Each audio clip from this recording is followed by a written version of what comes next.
All right, we got Nick Newell here. It's fight week. Had your first walk to the cage in almost 2 years. How does it feel knowing that you're a little over 48 hours away from doing it once again? It feels good. It's very gratifying.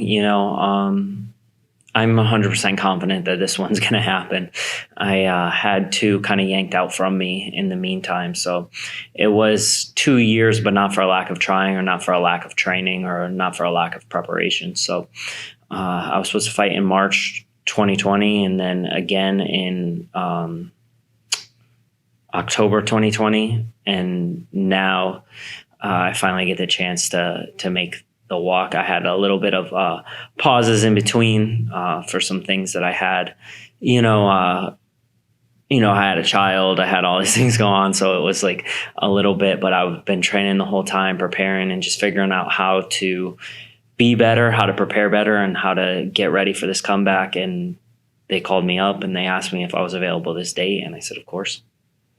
Yeah, I mean, the exact same both times. First, COVID shut down everything. Second time, COVID shut you down.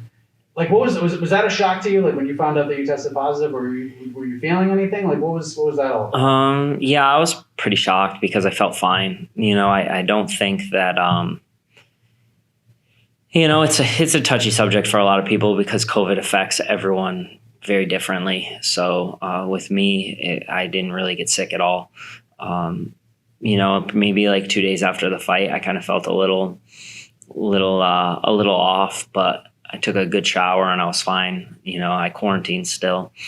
I feel bad for Zach, too, because he's in the same situation as me, where we were both training for these fights and we were both supposed to fight each other twice and it didn't happen. It's like kind of a weird thing. It's like, I feel like I own this fight, but I also feel like it's kind of cursed. So, we'll take a maybe a 1 fight hiatus. I'll beat Bobby King and maybe we can turn around and do that one.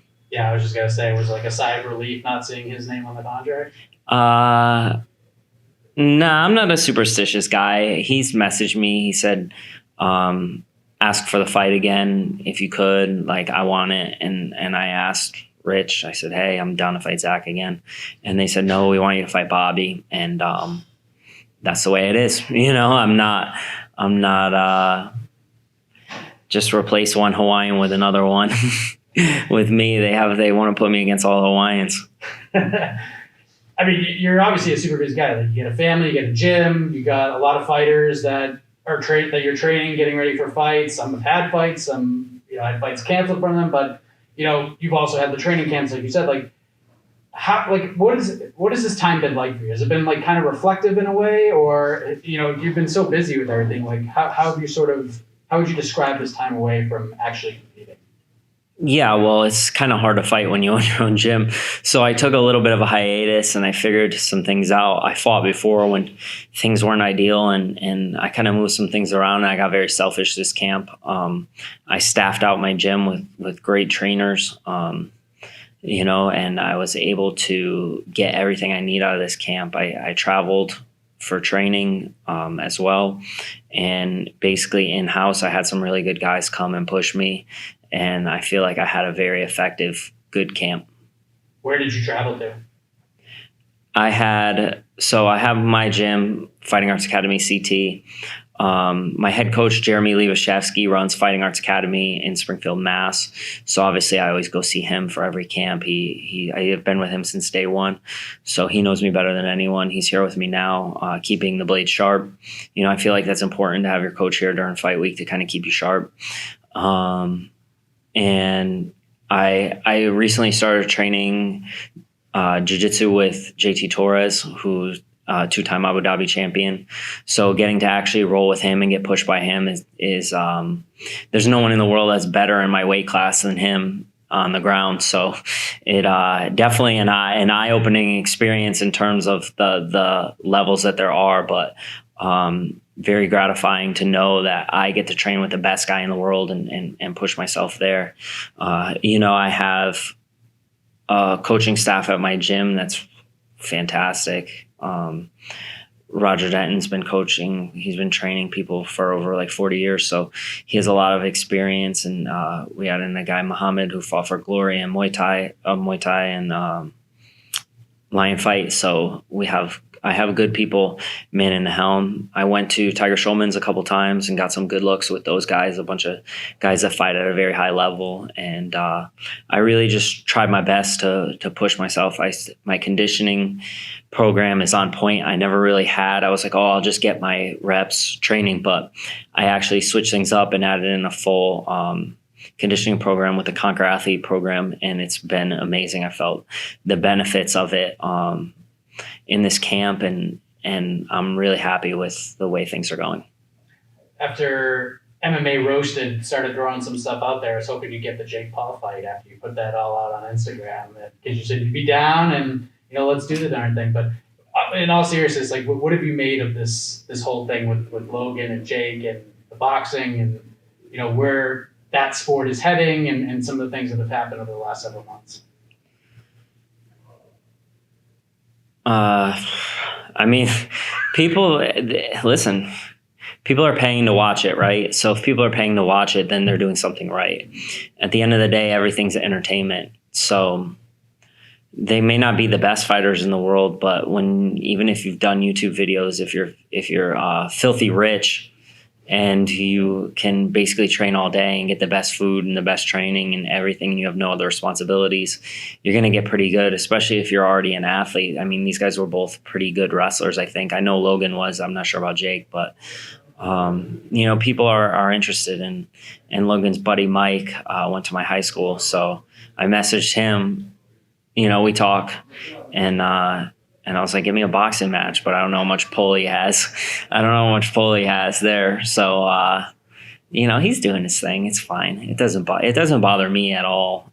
Some of the stuff is like a little immature, but it's like, if you don't like it, then don't watch it. Do you watch it though? Do you get into it? Because I mean, it's at the end of the day, like, this is actually fun. Like, especially on Sunday with the Mayweather fight, like, it was an exhibition fight. Like, what did people expect? Yeah, I mean, it was fun. I didn't order the pay-per-view, but obviously I follow along with what happened and stuff like that. So if people are watching, then they're doing something right, and kudos to them and props to them for building the following that they have and getting people interested like that. I think they're smart businessmen in that sense, and they figured out a little niche. If you find someone that's a better MMA fighter than you, then box them, and maybe one day they'll find a boxer that they can MMA fight and keep going and look good. And it's impressive. You last 8 rounds with Floyd, even if he's old and didn't train or whatever. And people say, like, still that guy's like maybe the best ever. So good for them. You think Woodley beats Jake? I mean, as an MMA fighter, who are you going to go for? Who are you going to pull for? I'll pull for Woodley. Fair enough. Well, you're not going to be fighting Jake Paul on Friday. You're fighting Bobby King. Got some wins in LFA. Did you know a lot about him when they offered you the fight? I really didn't know who he was before I got the fight, but I said yes, honestly, before even looking him up. And I'm happy I did, because it's very motivating. He's a good fighter. It's very, it kind of lit a little fire under my butt. His last fight, he looked pretty good. He beat Steven Seiler. I dissected that fight, and I think I got him figured out. Obviously everyone comes with new things and different things that they do, but it's good. He seems like, he's really growing. He's hitting his peak, and it's time for me to send him back home. How excited are you you were part of the event that 3 hours away from it, they shut the event down, and now you're on the card where the fans are back in the same building 13 or so months later. How excited are you to have the fans back in the building for this one? Because they come out in droves for you, especially in Connecticut. I know the fight in Bridgeport was way easier, but this one, they're still going to come out. There's a limited number, but they come out to see you. How excited are you to get back in front of people for your return fight? Yeah, it's cool. I actually, I I like having my people here. I like having the fans here. I think it's great. You know, it's also kind of cool fighting in like a quiet room where you can hear every punch and you can hear every kick and everything. You hear coaches and stuff like that. It's kind of cool. But it's obviously better with the fans and the energy they bring and the energy they're going to, obviously it's going to be a pro Nick Newell crowd. This is my home state. I mean, I guess I'm very lucky that of all the places in the world Bellator could be, they're an hour from my house. It's pretty nice, right? Yeah. Did you? Oh yeah, like think about it. Like you never got the empty arena experience, have you? I kind of have. I fought in the Contender Series. Yeah, the Contender Series was like there's maybe like 100 people there. Yeah, but it's different than 0 people. Yeah, like 7 people. Yeah. So there you go. So how do you send your people home happy? How do we get this thing done on Friday? I think that in this fight that I have a good advantage, especially on the ground. So. Take it there, finish the fight, maybe first, maybe second, maybe third round. But I'm going for the finish the whole time, and you're going to see a different version of me, a different in terms of composure, in terms of everything. I'm very comfortable with where I'm at. My life, everything in my life is great right now. You know, my family is amazing, and my business is good, and everything's taken care of. So I'm just focused on this fight. Do you think you'll be able to fight again this year? Because, I mean, the New England space is opening up again, so you're going to be cornering a lot of guys over the next several months. Like, do you think this might be the only time you fight this year, or are you going to try to get another one, maybe 2 more? No, there'll be this will be, you know, I'm not looking to fight every month, but definitely before the end of the year for sure. You know, like I said before, I have my guys that I advise. I've coach and do that, but now I have a full staff at my gym also, so I'm not doing it 100% on my own, so I have more freedom to do things that I wish to do.